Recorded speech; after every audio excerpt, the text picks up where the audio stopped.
ಕೇವಲ 5 ವರ್ಷಗಳ ಅವಧಿಯಲ್ಲಿ ಶಿಷ್ಯ ವೃಂದದ ವ್ಯಾಪ್ತಿಯನ್ನು ಪೂಜ್ಯ ಸ್ವಾಮೀಜಿಯವರು ವಿಸ್ತರಿಸಿದ ರೀತಿ ಪ್ರತಿಯೊಬ್ಬ ಸ್ವಾಮೀಜಿಗಳಿಗೆ ಕೂಡ ಒಂದು ಮಾದರಿ ಅಂತ ನಾವು ಹೇಳಲೇಬೇಕು. ಆಗಸ್ಟ್ 2ರಿಂದ ಆಗಸ್ಟ್ 9ರವರೆಗೆ 8 ದಿನಗಳ ಕಾಲ ಹನುಮಗಿರಿ ಮೇಳದ ಕಲಾವಿದರಿಂದ ಹನುಮಗಿರಿ ಮೇಳದಲ್ಲಿ ಆಡಿದಂಥ ಹಳೆ ಪ್ರಸಂಗಗಳ ಯಕ್ಷಗಾನ ಪ್ರದರ್ಶನ ಇದೆ. 8 ದಿನಗಳ ತಾಳಮದ್ದಲೆ ಸೆಪ್ಟೆಂಬರ್ 6ನೇ ತಾರೀಕಿಂದ 13ನೇ ತಾರೀಕಿನವರೆಗೆ ನಡೆಯಲಿಕ್ಕಿದೆ. ಸ್ವಾಮೀಜಿಯವರು ಹೇಳಿದ ಸಮಯಕ್ಕೆ ಖಂಡಿತವಾಗಿ ನಾವು ಮುಗಿಸ್ತೇವೆ ಅಂತ ಈ ಸಂದರ್ಭದಲ್ಲಿ ಮತ್ತೊಮ್ಮೆ ಹೇಳುತ್ತಾ ನಮ್ಮ ಕಲಾವಿದರಿಗೆಲ್ಲರಿಗೂ ಇದು ತಲುಪಲಿ ಅಂತ ನಾನು ಆಶಿಸ್ತೇನೆ. ಪರಮಪೂಜ್ಯ ಸ್ವಾಮೀಜಿಯವರಿಗೆ ಸಾಷ್ಟಾಂಗ ಪ್ರಣಾಮಗಳನ್ನು ಸಲ್ಲಿಸ್ತೇನೆ.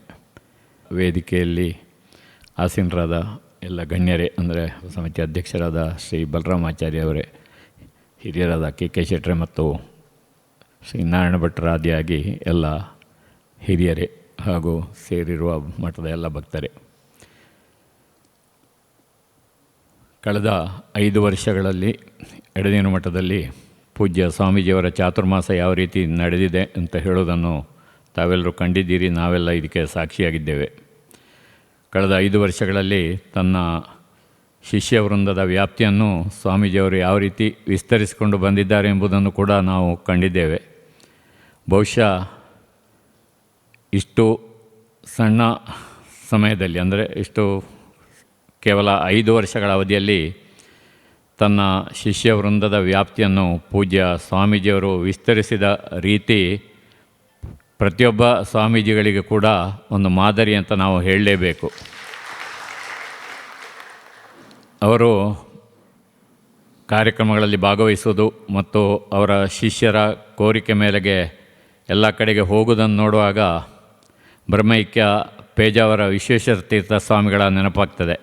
ಅವರಂತೆ ಪಾದರಸದ ಚುರುಕಲ್ಲಿ ಇವರು ಕಾರ್ಯಕ್ರಮಗಳಿಗೂ ಹೋಗ್ತಾರೆ ಮತ್ತು ಸಮಯ ಪರಿಪಾಲನೆ ಕೂಡ ಅಷ್ಟೇ,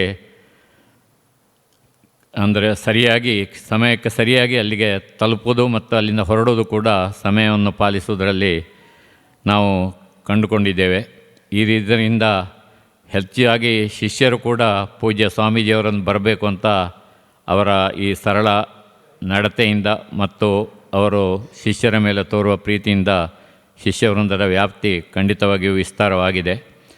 ಮತ್ತು ಇಲ್ಲಿ ಚಾತುರ್ಮಾಸಕ್ಕೆ ಯಾವ ರೀತಿ ನಡೆಸಬೇಕು ಅಂತ ಹೇಳೋದನ್ನು ನಾವೇನು ಬಂದು ಇಲ್ಲಿ ಸೂಚನೆ ಕೊಡಬೇಕಾದ ಅವಶ್ಯಕತೆ ಇಲ್ಲ.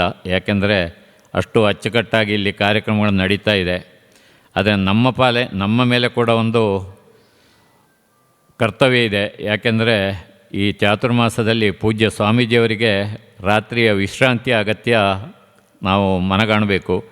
ಹಾಗಾಗಿ ನಮ್ಮ ಈ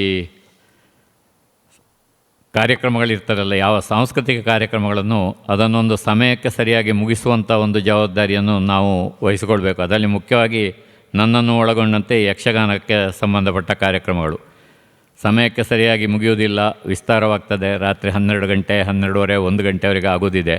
ಆಗ ಸ್ವಾಮೀಜಿಯವರಿಗೆ ವಿಶ್ರಾಂತಿ ಸಿಗುವುದಿಲ್ಲ. ಅದನ್ನು ಗಮನದಲ್ಲಿಟ್ಟುಕೊಂಡು ಕಾರ್ಯಕ್ರಮವನ್ನು ಸ್ವಾಮೀಜಿಯವರು ಹೇಳಿದ ಸಮಯಕ್ಕೆ ಸರಿಯಾಗಿ ಮುಗಿಸಲಿಕ್ಕೆ ನಾವೆಲ್ಲರೂ ಪ್ರಯತ್ನ ಮಾಡಬೇಕು.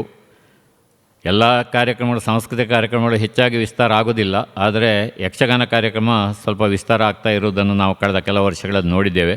ಅದನ್ನು ಈ ಸಾರಿ ನಾವು ಸರಿಪಡಿಸಿಕೊಳ್ಳಬೇಕಾದಂಥ ಒಂದು ಅವಶ್ಯಕತೆ ಇದೆ.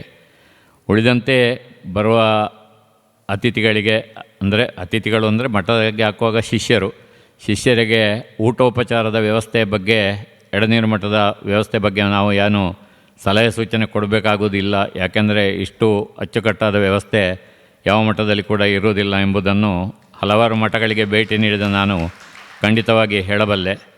ಹಾಗಾಗಿ ಆ ವಿಷಯದಲ್ಲಿ ಯಾವುದೇ ಇದಿಲ್ಲ. ಯಾಕೆಂದರೆ ಇಲ್ಲಿಯ ಟೀಮ್ ಅಂತ ನಾವು ಅದನ್ನು ಹೇಳಬೇಕಾಗುತ್ತದೆ. ಇಲ್ಲಿಯ ಸ್ವಯಂ ಸೇವಕರ ತಂಡ ಅಷ್ಟು ಉತ್ತಮ ರೀತಿಯಲ್ಲಿ ಕಾರ್ಯನಿರ್ವಹಿಸ್ತಾ ಇದೆ. ಇನ್ನೊಂದು, ದೂರದ ಕೆಲವು ಊರುಗಳಿಗೆ ಇಲ್ಲಿ ನಡೀತಾ ಇರುವ ಕಾರ್ಯಕ್ರಮಕ್ಕೆ ಬರಲಿಕ್ಕೆ ನಾವು ಸ್ವಲ್ಪ ನಮ್ಮ ಸ್ವಯಂ ಸೇವಕರು ಅವರನ್ನು ಖುದ್ದಾಗಿ, ಅಂದರೆ ಮುಖತಃ ಅಲ್ಲದಿದ್ದರೆ ಫೋನ್ನಲ್ಲಿ ಅವರನ್ನು ಕಾಂಟ್ಯಾಕ್ಟ್ ಮಾಡಿ ಬರಲಿಕ್ಕೆ ಒಂದು ಹೇಳಬೇಕಾದಂಥ ಅವಶ್ಯಕತೆ ಇದೆ. ಯಾಕೆಂದರೆ ಕೆಲವು ಹೊರ ರಾಜ್ಯಗಳಲ್ಲಿರುವಂಥ ಉದ್ದಿಮೆದಾರರಿಗೆ ನಾವು ಸ್ವಲ್ಪ ನೀವು 1 ದಿವಸಕ್ಕೆ ಬನ್ನಿ ಅಂತ ಹೇಳಬೇಕು. ಬರುವುದವರ ಕರ್ತವ್ಯ. ಆದರೂ ಕೆಲವರ ಹೊಸಬರಿಗೆ ಇಲ್ಲಿಯ ಮಠದ ಪರಿಚಯ ಇರುವುದಿಲ್ಲ. ಅದಕ್ಕಾಗಿ ಅಂಥವರನ್ನು ಸ್ವಲ್ಪ ನಾವು ಕಾಂಟ್ಯಾಕ್ಟ್ ಆಗಲಿಕ್ಕೆ ನಮ್ಮ ಮಠದ ವತಿಯಿಂದ ನಾವು ಸ್ವಯಂ ಸೇವಕರಾಗಿ ಅದನ್ನು ಪ್ರಯತ್ನ ಪಡಬೇಕು ಅಂತ ಈ ಸಂದರ್ಭದಲ್ಲಿ ಹೇಳುತ್ತಾ, ಕಾರ್ಯಕ್ರಮವನ್ನು ಖಂಡಿತವಾಗಿ ಯಶಸ್ವಿಗೊಳಿಸಲಿಕ್ಕೆ ನೀವೆಲ್ಲರೂ ಸಹಕರಿಸ್ತೀರಿ ಅಂತ ಹೇಳುವಂಥ ವಿಶ್ವಾಸ ನನಗಿದೆ. ಈ ಕಾರ್ಯಕ್ರಮದ ಸಂದರ್ಭದಲ್ಲಿ ನಮ್ಮ ಪ್ರತಿಷ್ಠಾನದ ವತಿಯಿಂದ 2 ಕಾರ್ಯಕ್ರಮಗಳನ್ನು ನಾವು ಹಮ್ಮಿಕೊಂಡಿದ್ದೇವೆ. ಪೂಜ್ಯ ಸ್ವಾಮೀಜಿಯವರು ಅನುಮತಿ ಕೊಟ್ಟಿದ್ದಾರೆ. ಒಂದು ಆಗಸ್ಟ್ 2ರಿಂದ ಆಗಸ್ಟ್ 9ರವರೆಗೆ 8 ದಿನಗಳ ಕಾಲ ಹನುಮಗಿರಿ ಮೇಳದ ಕಲಾವಿದರಿಂದ ಹನುಮಗಿರಿ ಮೇಳದಲ್ಲಿ ಆಡಿದಂಥ ಹಳೆ ಪ್ರಸಂಗಗಳ ಯಕ್ಷಗಾನ ಪ್ರದರ್ಶನ ಇದೆ. ಅದನ್ನು ಸ್ವಾಮೀಜಿಯವರು ಹೇಳಿದ ಸಮಯಕ್ಕೆ ಖಂಡಿತವಾಗಿ ನಾವು ಮುಗಿಸ್ತೇವೆ ಅಂತ ಈ ಸಂದರ್ಭದಲ್ಲಿ ಮತ್ತೊಮ್ಮೆ ಹೇಳುತ್ತಾ, ನಮ್ಮ ಕಲಾವಿದರಿಗೆಲ್ಲರಿಗೂ ಇದು ತಲುಪಲಿ ಅಂತ ನಾನು ಆಶಿಸ್ತೇನೆ. ಇನ್ನೊಂದು ಪ್ರತಿ ವರ್ಷದಂತೆ ನಡೆಯುವ ತಾಳಮದ್ದಳೆ ಸಪ್ತಾಹ ಈ ವರ್ಷ 8 ದಿನಗಳ ತಾಳಮದ್ದಳೆ ಸೆಪ್ಟೆಂಬರ್ 6ನೇ ತಾರೀಕಿಂದ 13ನೇ ತಾರೀಕಿನವರೆಗೆ ನಡೆಯಲಿಕ್ಕಿದೆ. ಆ ಕಾರ್ಯಕ್ರಮಗಳಿಗೆ ಕೂಡ ತಾವು ಭಾಗವಹಿಸಿ. ಅದಕ್ಕೆ ಮಾತ್ರ ಅಂತಲ್ಲ, ಅದನ್ನು ನಾನು ನಮ್ಮ ವತಿಯಿಂದ ನಡೆಯುವ ಕಾರ್ಯಕ್ರಮ ಆದ ಕಾರಣ ಹೇಳಿದ್ದು. ಉಳಿದ ಎಲ್ಲ ಕಾರ್ಯಕ್ರಮಗಳಲ್ಲಿಯೂ ಭಾಗವಹಿಸಿ ಕಾರ್ಯಕ್ರಮವನ್ನು ಯಶಸ್ವಿಗೊಳಿಸಬೇಕು. ಪೂಜ್ಯ ಸ್ವಾಮೀಜಿಯವರ ಕೃಪೆಗೆ ನಾವೆಲ್ಲರೂ ಪಾತ್ರರಾಗೋಣ ಅಂತ ಈ ಸಂದರ್ಭದಲ್ಲಿ ಹೇಳುತ್ತಾ ಅವಕಾಶಕ್ಕಾಗಿ ಎಲ್ಲರಿಗೆ ವಂದಿಸ್ತೇನೆ. ನಮಸ್ಕಾರ.